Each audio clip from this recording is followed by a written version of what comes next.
Nuestro Padre Jesús Nazareno, sinasamba ka namin, pinipintuho ka namin, aral mo ang aming buhay at kaligtasan. Nuestro Padre Jesús Nazareno, iligtas mo kami sa kamatayan, ang krus mong pinamatayan ay sa Diyos.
Sa ngalan ng Ama at ng Anak at ng Espiritu Santo. Amen.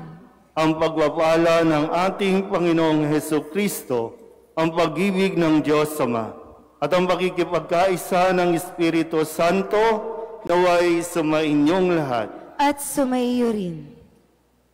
Ngayon po ay ang pagdiriwang natin ng dakilang kapistahan ng Pasko ng pagsilang ng Panginoon. Palakpakan natin ang Panginoon.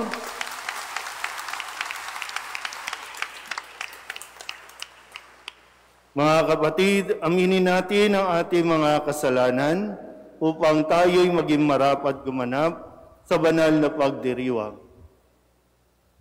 Inaamin ko sa makapangyarihang Diyos at sa inyo mga kapatid, na lubha akong nagkasala sa isip, sa salita at sa gawa, at sa aking pagkukulang. Kaya isinasamo ko sa mahal na Birheng Maria, sa lahat ng mga anghel at mga banal, at sa inyo mga kapatid, na ako'y panalangin sa Panginoong ating Diyos.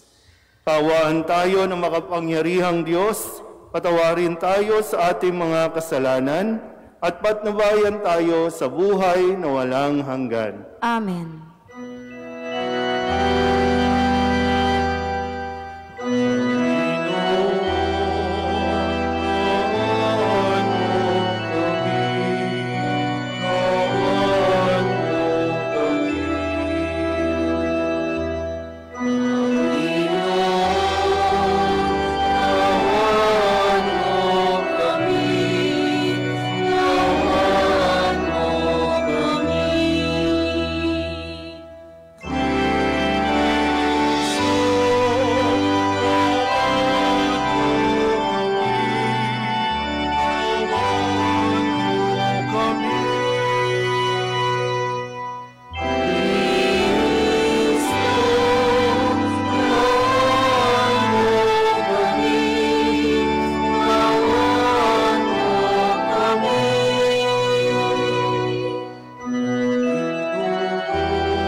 Papuri sa Diyos sa kaitasan.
Manalangin tayo.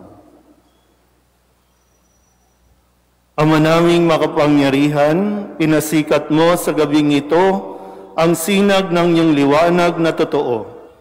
Pasikatin mo sa amin ang iyong liwanag sa kalangitan, na ngayoy aming pinatutuloy sa aming pamumuhay sa pamamagitan ni Jesucristo, kasama ng Espiritu Santo, magpasawalang hanggan. Amen.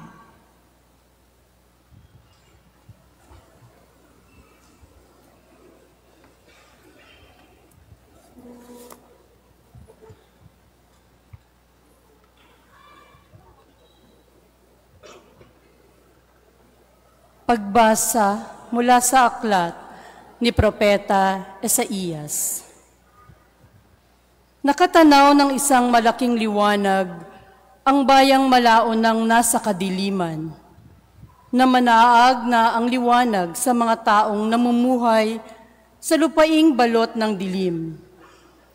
Iyong pinasigla ang kanilang pagdiriwang, dinagdagan mo ang kanilang tuwa, tulad ng mga tao sa panahon ng anihan, tulad ng mga taong naghahati ng nasamsam na kayamanan. Nilupig mo ang bansang umalipin sa iyong bayan, tulad ng pagkalupig sa hukbo ng Madian. Binali mo ang panghambalos ng mga tagapagpahirap sa kanila, sapagkat ang panyapak ng mga mandirigma, ang lahat ng kasuotang tigmak sa dugo ay susunugin.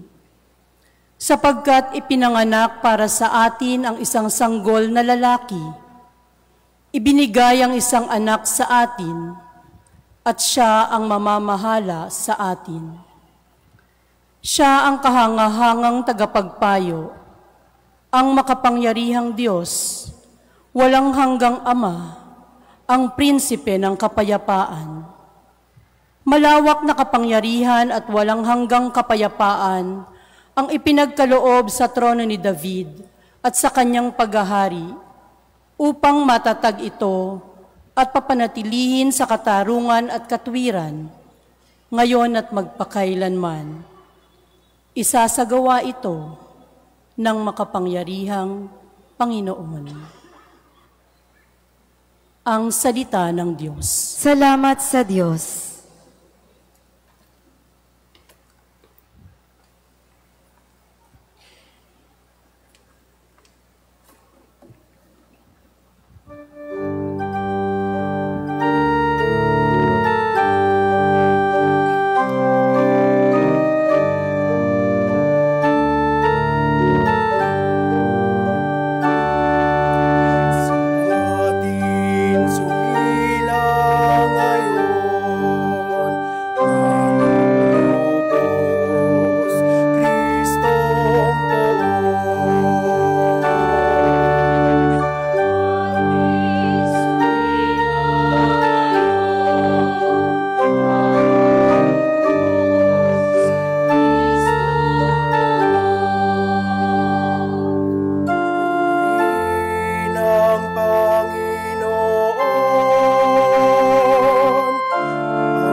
daigdig ay mag-iwan.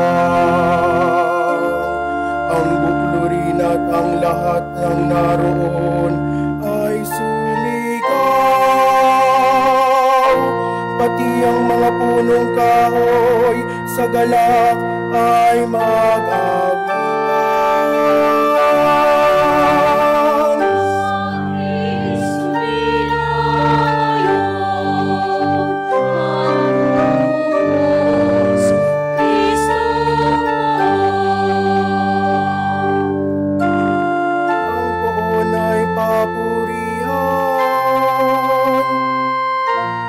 Siya'y daratan, paririto sa daigdig, upang lahat ay hatulan. Tapat siya kung humatol at lahat ay pantay-pantay.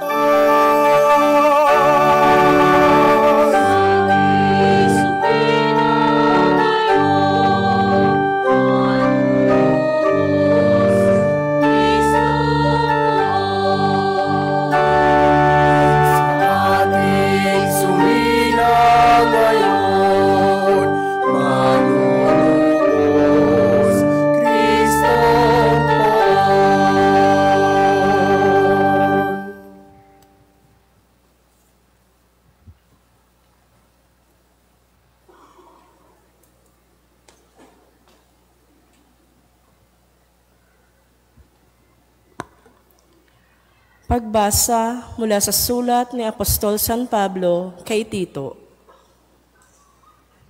Pinakamamahal kong kapatid, inihayag ng Diyos ang kanyang kagandahang loob na nagdudulot ng kaligtasan sa lahat ng tao. Ito ang siyang umaakay sa atin upang talikdan ang likong pamumuhay at damdaming makalaman. Kaya't nakapamumuhay tayo ngayon ng maayos, matuwid at karapat-dapat sa Diyos, samantalang hinihintay natin ang ating inaasahan. Ang dakilang araw ng pagpapahayag ng ating dakilang Diyos at tagapagligtas na si Heso Kristo sa gitna ng kanyang kaningningan. Ibinigay niya ang kanyang sarili upang iligtas tayo sa lahat ng kalikuan at linisin para maging kanyang bayan na nakatalagang gumawa ng mabuti. Ang salita ng Diyos. Salamat sa Diyos.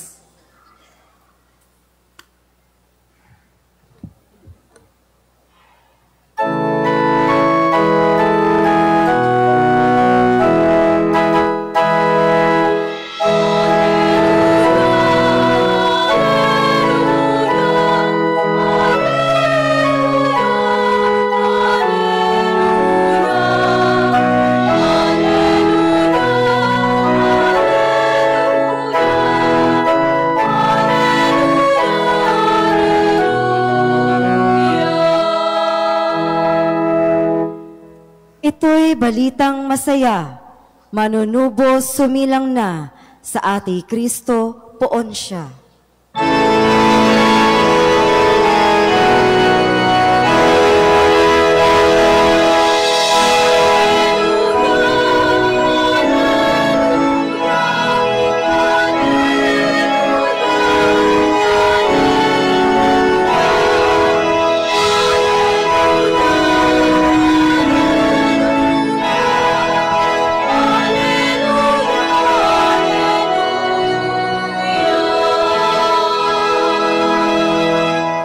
Sumayin niyo ang Panginoon.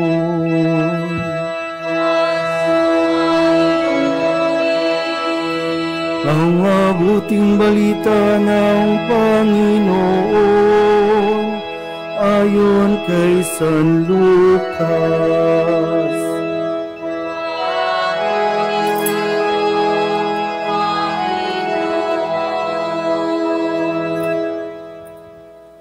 Noong panahong iyon, iniutos ng Emperador Augusto na magpatala ang lahat ng nasasakupan ng imperyo ng Roma.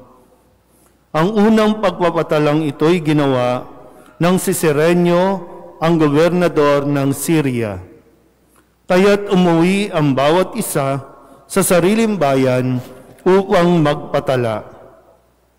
Mula sa Nazaret, Galilea, si Jose pumunta sa Bethlehem, Judea, ang bayang sinilangan ni Haring David, sapagkat siya'y mula sa angkan at lahi ni David.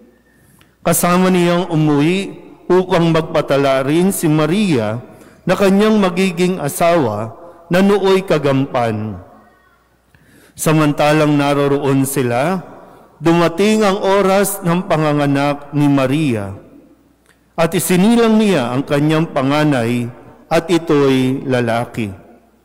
Binalot niya ng lampi ng sanggol at inihiga sa isang sabsaban, sapagkat wala ng lugar para sa kanila sa bahay panuluyan. Sa lupaing ding yaon ay may mga pastol na nasa parang, nagpupuyat at sa pagbabantay ng kanilang mga tupa. Biglang lumitaw sa harapan nila ang isang anghel ng Panginoon at lumaganap sa paligid nila ang nakasisilaw na kaningningan ng Panginoon. Natakot sila ng gayon na lamang, ngunit sinabi sa kanila ng anghel, "Huwag kayong matakot, ako'y may dalang mabuting balita para sa inyo na magdudulot ng malaking kagalakan sa lahat ng tao. Sapagkat isinilang ngayon sa bayan ni David ang inyong tagapagligtas, ang Kristong Panginoon. Ito ang palatandaan. Matatagpuan ninyo ang isang sanggol na nababalot ng lampin at nakahiga sa sabsaban." Biglang lumitaw sa tabi ng anghel ang isang malaking hukbo ng kalangitan na nagpupuri sa Diyos. Papuri sa Diyos sa kaitaasan at sa lupa'y kapayapaan sa mga taong kinalulugdan niya. Ang mabuting balita ng Panginoon.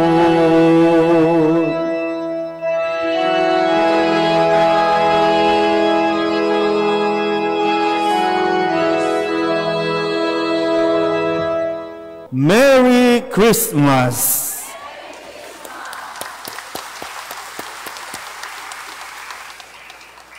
Talagang ang salita ng Diyos ay consistent, no? Kahit na balik-balik ta rin man natin ang mga kwento, pero ganun pa rin talaga, hindi ito magbabago, hindi ito naiiba, lahat ay konektado.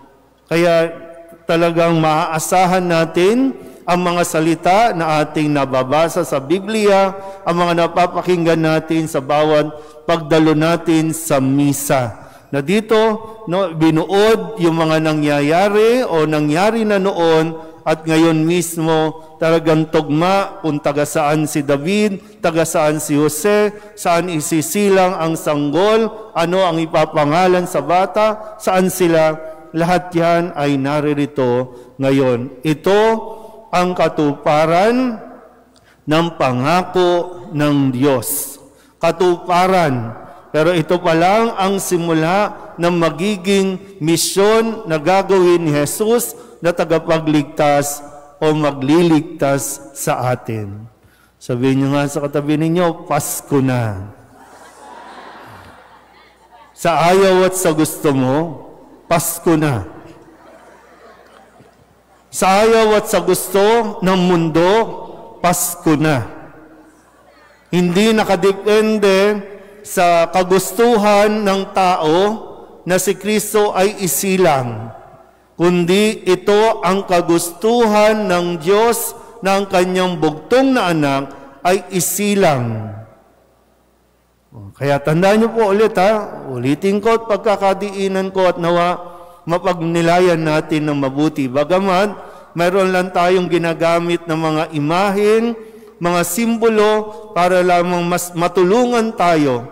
No, kanina habang pinoprosesyon, kahit po yung sanggol na imahin lang, no, iba yung dating na kapag inilagay mo at nakapasok ka doon sa senaryo, imaginein mo mabuti na ang makapangyarihang Diyos, hawak-hawak ng tao, naging tao, very vulnerable, na kailangan ingatan, na kailangan, hinayaan niya, no, na ang kanyang sarili ay talagang ipagkatiwala muna sa tao. Ganun, no? Ganun katindi ang pagmamahal ng Diyos para tayo po ay kanyang lapitan, para tayo ay kanyang maging kawangis. Pero kanina po, no, talagang iba din yung dating, no? Kahit na sabihin na pang ilang misa ko na bang Pasko ito, pang 12 years. Pero iba pa rin, no? Nung kinuha ko yung sanggol doon sa sakristan na iniaabot at ipinapakita sa inyo, iba pa rin yung dating. Hindi, ang hirap ipaliwanag, no? Pero sana po meron kayong naramdaman kahit papaano, no? Na sa pagdiriwang natin ito, na kahit taon-taon nagpupunta tayo dito, pero naramdaman nyo nawa, no? Na ito yung pagkilos ng Diyos. Ito ang ginagawa ng Diyos sa atin. Sabihin nyo nga ulit sa katabi niyo, Pasko na. Ano ba yung sinasabi? For Diyos, for Santo, Pasko na. Di ba may ganun tayong ano. Pero magandang mapagnilayan yung ilang mga tagpo sa atin pong narinig na pahayag na ebanghelyo.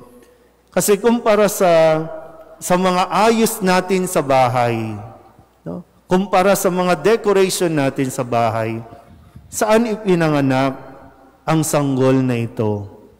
Sa isang sabsaban. Anong mayroon doon? Wala. Napakasimple, napakapayak. Ang nandoon ay ang pamilya. Unang-una, nandoon ang pamilya. Kaya lagi kong binabanggit ito ng mga nakalipas nating pagsisimbang gabi. Aanin mo ang napakagarang dekorasyon kung wala ang pamilya. Ang pagdiriwang natin, kaya tayo meron ito nakasentro kay Jesus. Kaya kung hindi natin tatanggapin si Jesus, kung hindi natin siya isasama sa ating pagdiriwang, baliwala ito. Naiintindihan po? Diba? Kahit ang daming regalo sa loob ng bahay, kahit ang daming pagkain sa loob ng bahay, kapag wala si Jesus sa sentro ng pagdiriwang na iyan, magiging parte lang ito. Magiging kasiyahan lang ito at hindi na naman natin mamamalayan, isinilang na pala si Kristo. Sabihin nyo nga sa katabi ninyo, simplihan mo lang kasi. Simplihan mo lang. Diba yun yung katotohanan eh. Maghanda ka ng todo, hindi ka maghanda ng todo, isinilang si Kristo. Pangalawa, kanino ipinahayag na si Kristo ay isinilang na? Kanino? Sa mga pastol. Sabihin nyo nga, pastol. Ito yung ang trabaho nila, mag-alaga ng mga tupa. Bakit sa kanila ipinahayag? Bakit hindi sa mga scholars? Bakit hindi sa mga matataas ang estado sa lipunan? Bakit hindi sa mga hari ipinahayag? Itong mga pastol na ito, halos hindi ito nakapag-aral. Pero sila ang unang biniyayaan na mapagpahayagan na isinilang na si Kristo at sila rin ang mga unang nakakita sa katuparan ng pangako na isilang ang sanggol. Di ba? yung bang, minsan kapag sobrang talino, kapag sobrang bilib sa sarili, ang hirap ipaliwanag ang kilos ng Diyos. Kahit anong gawin mo, makikipagdebate ka lang. Pero kapag simple lang ang isang tao, ando doon yung wow, ando doon yung amazement, nando doon yung talagang salamat, at ito talaga yung grasya. Kahit nga ngayon, di ba? Pag umuwi kayo, o kaya bukas, Pasko ito, nakikisaya ang lahat, pero hindi nila matanggap si Kristo. Minsan nga, no, kapag yung sa mga trabaho, di ba, no, may mga katrabaho kayong hindi Katoliko, di ba? Tama ba? Pero pati sila, hindi kumikilala kay Kristo, pero tumatanggap ng Christmas gift. Dapat gift lang. Pero Christmas gift. Kung wala si Kristo, walang Christmas gift. Pero makikikain yan, makikiparty yan, makikisaya yan, nang hindi kinikilala si Kristo. Dahil sila ay punong-puno na ng kanilang sarili, na alam na nila kung sino ang Diyos, at hindi nila matatanggap na ang Diyos magiging ganyan. Dapat powerful, dapat makapangyarihan. Bakit sanggol? Na kailangan pang ipagtanggol, kailangan pang alagaan, kailangan pang protektahan.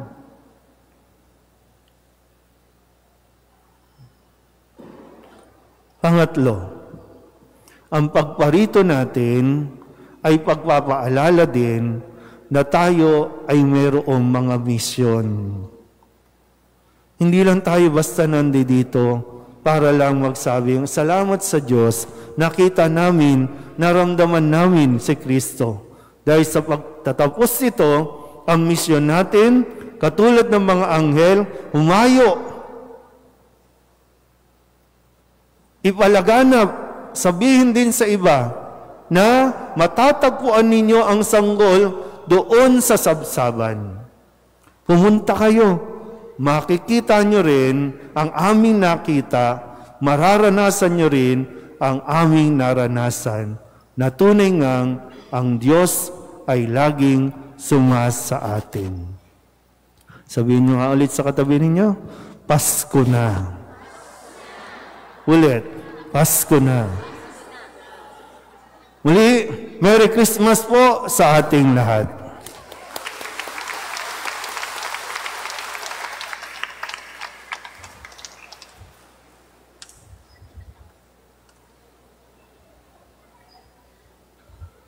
Magsitayo ang lahat at ating ipapahayag ngayon ang ating pananampalataya. Sumasampalataya ako Sa Diyos, Amang makapangyarihan sa lahat, na may gawa ng langit at lupa. Sumasampalataya ako kay Jesucristo, isang anak ng Diyos, Panginoon nating lahat. Magsiluhod po ang lahat.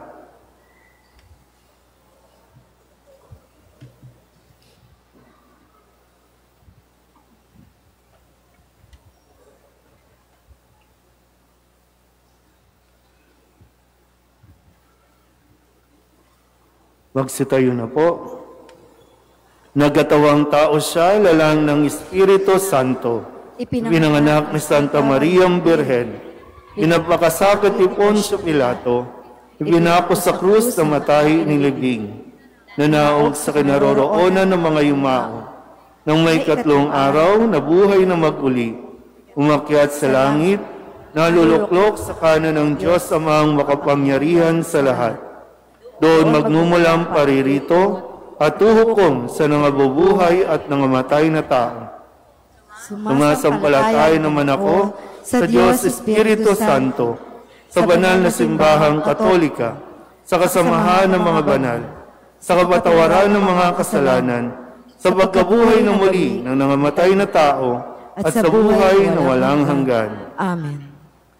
Puno ng kagalakan ang ating mga puso habang ginugunita natin ang pagsilang ng ating Panginoon na tagapagligtas na si Jesucristo.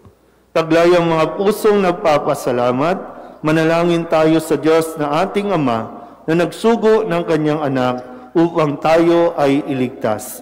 Ang ating itutugon, Panginoon, dinggin mo ang aming panalangin. Panginoon, dinggin mo ang aming panalangin. Sa pamamagitan ng ating pagpapatotoo sa pagkakatawang tao ng Diyos, naway maranasan ng lahat ng tao sa mundo ang presensya ni Jesus. Manalangin tayo sa Panginoon. Panginoon, dinggin mo ang aming panalangin. Ang kapayapaan naway maghari sa lahat ng mga bansa. Manalangin tayo sa Panginoon. Panginoon, dinggin mo ang aming panalangin. Ang mga di-Kristiyano naway mahikayat na kilalanin si Kristo, ang Diyos na nagkatawang tao.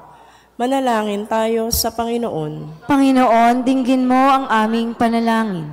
Ang mga mag-anak naway mamuhay sa pag-ibig, kagalakan, kapayapaan, at maayos na pagsasamahan sa Paskong ito. Manalangin tayo sa Panginoon. Panginoon, dinggin mo ang aming panalangin. Ang mga dukha naway makatagpo ng pag-asa at kagalakan sa pagdating ng manunubos.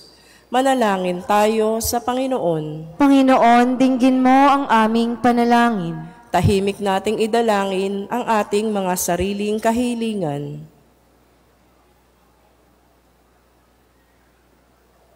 Manalangin tayo sa Panginoon. Panginoon, dinggin mo ang aming panalangin. Ama, pinupuri ka namin dahil sa pagsusugo mo ng iyong anak upang maging aming tagapagligtas. Siya nawa ang aming maging liwanag, kagalakan, at kapayapaan sa buhay na ito hanggang sa walang hanggan. Inihiling namin ito sa pamamagitan ni Kristo na aming Panginoon. Amen. Sa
Magsitayo po ang lahat.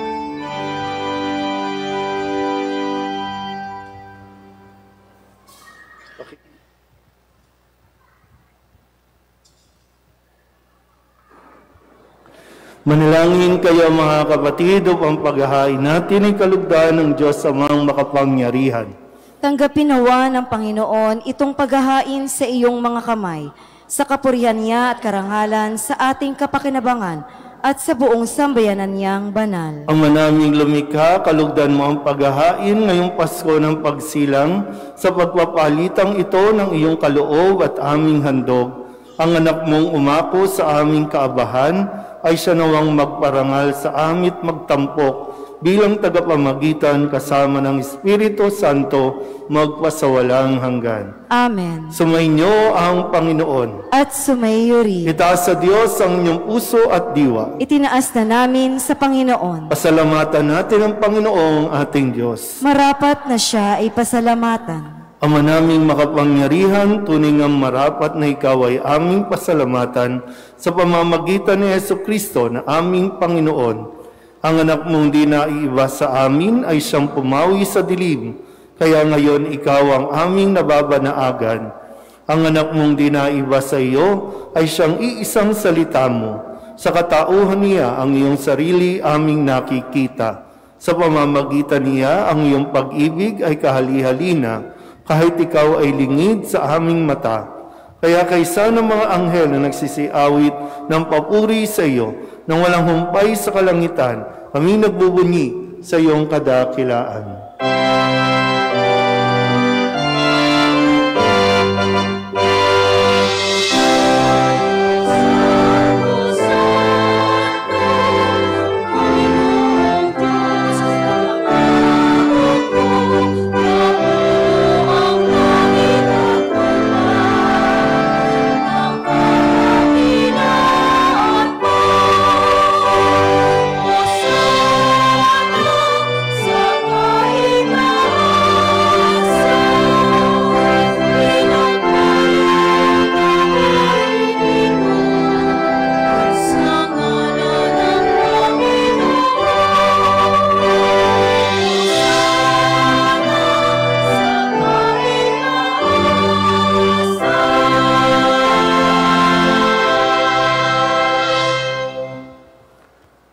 Naming banal, ikaw ang bukal ng tanang kabanalan.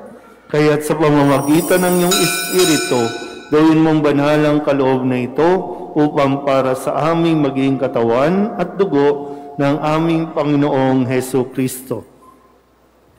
Bago niya pinagtiis ang kusang loob na maging handog, hinawakan niya ang tinapay, pinasalamatan kaniya, pinaghati-hati niya iyon, iniabot sa kanyang mga alagad at sinabi, "Tanggapin ninyong lahat ito at kanin, ito ang aking katawan na ihahandog para sa inyo."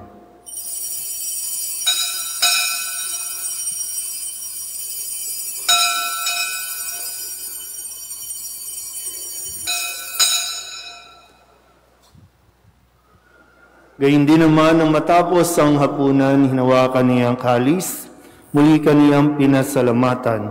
Iniabot niya ang kalis sa kanyang mga alagad at sinabi, "Tanggapin ninyong lahat ito at inumin. Ito ang kalis ng aking dugo, ng bago at walang hanggang tipan. Ang aking dugo na ibubuhos para sa inyo at para sa lahat, sa pagpapatawad ng mga kasalanan. Gawin ninyo ito sa pag-alaala sa akin."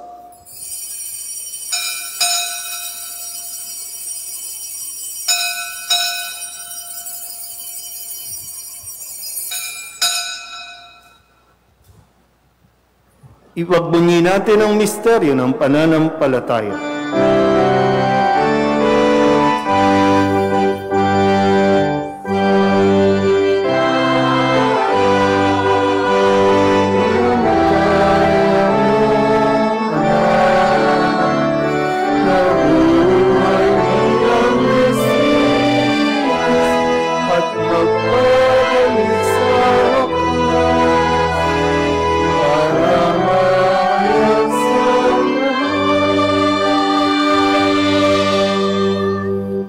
Ama, ginagawa namin ngayon ang pag-alaala sa pagkamatay at muling pagkabuhay ng iyong anak, kaya tiniaalay namin sa iyo ang tinapay na nagbibigay buhay at ang kalis na nagkakaloob ng kaligtasan. Kami napapasalamat dahil kami iyong minarapat na tumayo sa harap mo para maglingkod sa iyo. Isinasamo namin kami magsasalo-salo sa katawan at dugo ni Kristo ay mabuklod sa pagkakaisa sa pamamagitan ng Espiritu Santo. Ama, lingapin mo ang iyong simbahang laganap sa buong daigdig. Puspusin mo kami sa pag-ibig kay San Francisco na aming Papa at ni Jose na aming Obispo at ng Tanang Kaparian. Alalahanin mo rin ang mga kapatid naming nahimlay na may pag-asang sila'y muling mabubuhay, gayon din ang lahat ng mga pumanaw. Kawaan mo sila at patuloyin sa iyong kaliwanagan. Kawaan mo at pagindapating kaming lahat na makasalo sa iyong buhay na walang wakas. Kaysa ng mahal na Birheng Maria na ina ng Diyos, ng kabiyak ng puso niyang si San Jose. Kaysa ng mga apostol at ng lahat ng mga banal na namuhay dito sa daigdig ng kalugod-lugod sa iyo, may pagdiwang nawa namin ang pagpupuri sa ikararangal mo sa pamamagitan ng iyong anak na aming Panginoong Hesus Kristo. Sa pamamagitan ni Kristo, kasama niya at sa Kanya ang lahat ng parangal at papuri ay sa iyo, Diyos Ama, makapangyarihan, kasama ng Espiritu Santo, magpasawalang hanggan.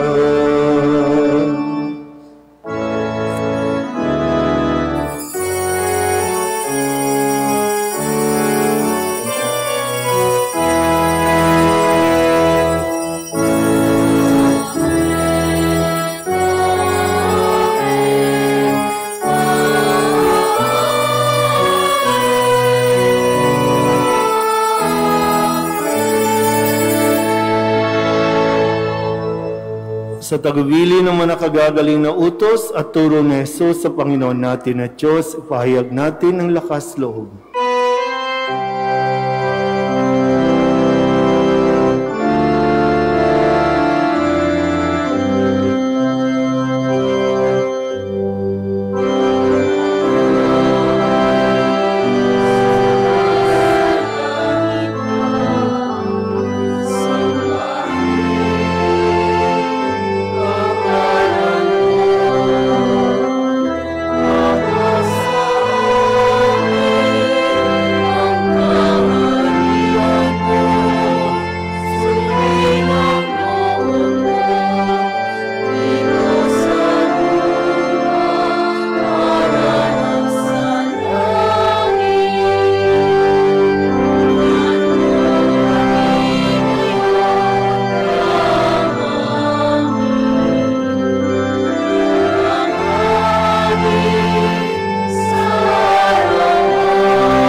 Hinihiling namin kami iadya sa lahat ng masama, pagkalooban ng kapayapaan araw-araw, iligtas sa kasalanan, at ilayo sa lahat ng kapahamakan.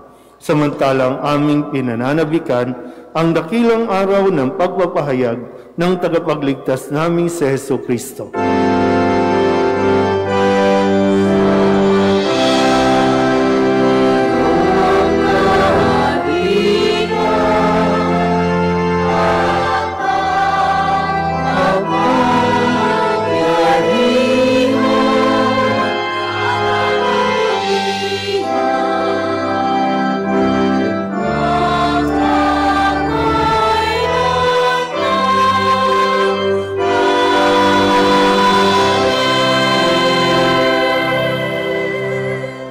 Panginoong Hesus Kristo, sinabi mo sa iyong mga apostol, kapayapaan ang iniiwan ko sa inyo, ang aking kapayapaan ang binibigay ko sa inyo.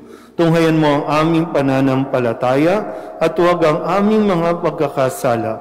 Pagkalooban mo kami ng kapayapaan at pagkakaisa ayon sa iyong kalooban, kasama ng Espiritu Santo, magpasawalang hanggan. Amen. Ang kapayapaan ng Panginoon ay laging sumainyo. At sumayo rin. Magbigayan po tayo ng kapayapaan sa isa't isa.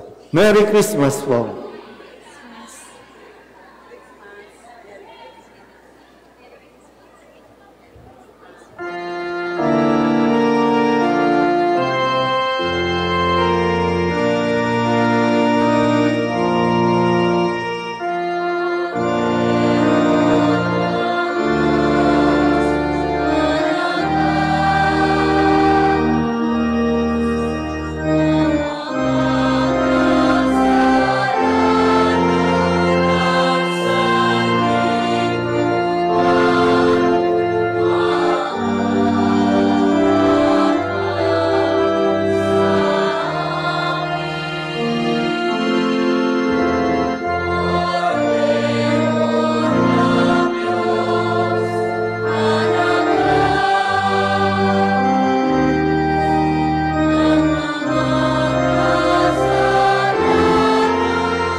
Ito ang kordero ng Diyos. Ito ang nag-aalis ng kasalanan ng sanlibutan. Mapalad ang mga inaanyayahan sa kanyang piging. Panginoon, hindi ako karapat-dapat na magpatuloy sa iyo, ngunit sa isang salita mo lamang ay gagaling na ako.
Manalangin tayo.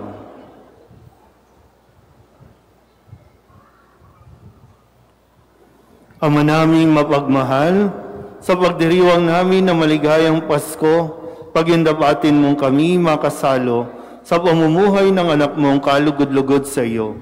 Bilang tagapamagitan kasama ng Espiritu Santo, magpasawalang hanggan. Amen. Sumainyo ang Panginoon. At sumaiyo rin. Iyuko ninyo ang inyong mga ulo habang iginagawad ang pagbabasbas. Ang Diyos na humawi sa kadiliman, noong magkatawang tao ang anak niyang mahal, at nagdulot ng liwanag sa banal na gabi.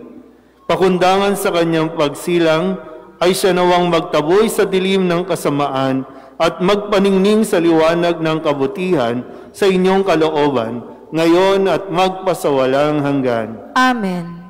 Ang Diyos na nagsugo ng anghel para ihatid ang magandang balita, ay siya nawang pumuspos sa inyo ng tuwa para maihatid sa tanan ang kanyang mabuting balita ngayon at magpasawalang hanggan. Amen. Ang Diyos na nag-ugnay ng lupa sa kalangitan ay siya nawang pumuspos sa inyo sa kapayapaan at kaluguran bilang mga katambal ng nasa langit niyang sambayanan ngayon at magpasawalang hanggan. Amen. At pagpalain kayo ng makapangyarihang Diyos, Ama at Anak at Espiritu Santo. Amen.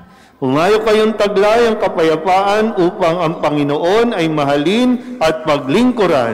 Salamat sa Diyos.